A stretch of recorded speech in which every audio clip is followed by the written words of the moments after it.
sa show kung saan panlasa ay kikilitiin, sa sarap ay kikiligin. Dito lang yan sa Patikim Nikis!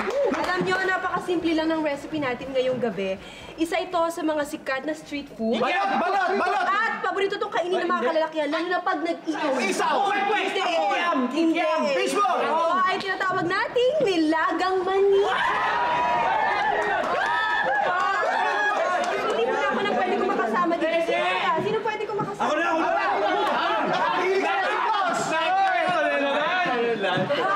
Kuya, anong pangalan mo? Stevie! Ay, Stevie! Stevie na lang, Stevie. Stevie, o. Stevie, mahilig ka ba sa mani? Ay, oo, mahilig ako sa mani. Hindi naman, di ka man yung nilagang mani ni Kim. Ay, oo, yung basta yung mani mo, Kim, kahit ano. Simulan na natin to. Alam mo, eto lang ang ating mga kailangang ingredients. Meron tayo ditong tubig, asin, at syempre ang ating mani. Okay, Steve, bago ko ipahawak sa'yo yung mani, dapat malinis yung kamay mo. Ay, malinis ng kamay ko. O, sige, unahin na natin as hugasan natin itong mani.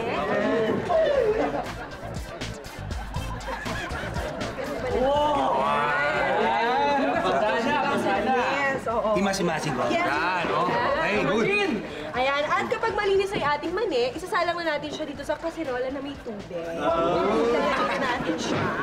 Ayan, lalagyan natin. At syempre, lalagyan natin ng asin. Para naman meron tayong nalalasang maalat-alat. Ay, yung gusto ko yan. Sarap-sarap yan, oh. Oo, yung maalat-alat. Ayan. At pagkalipas ng isang oras, ay ito na ang ating finished product.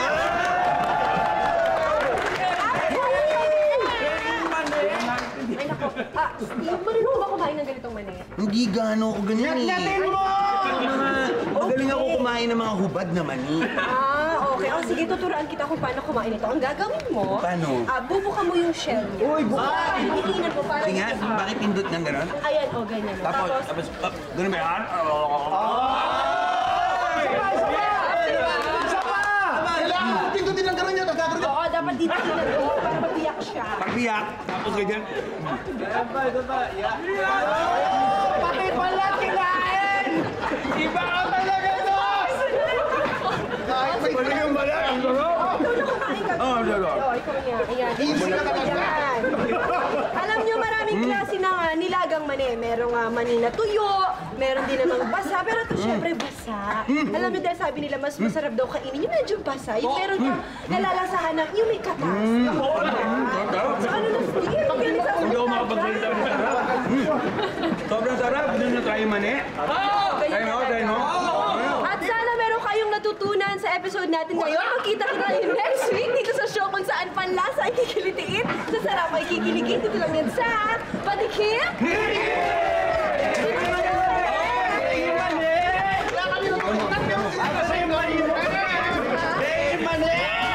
Ayun na nga! Ang sarap!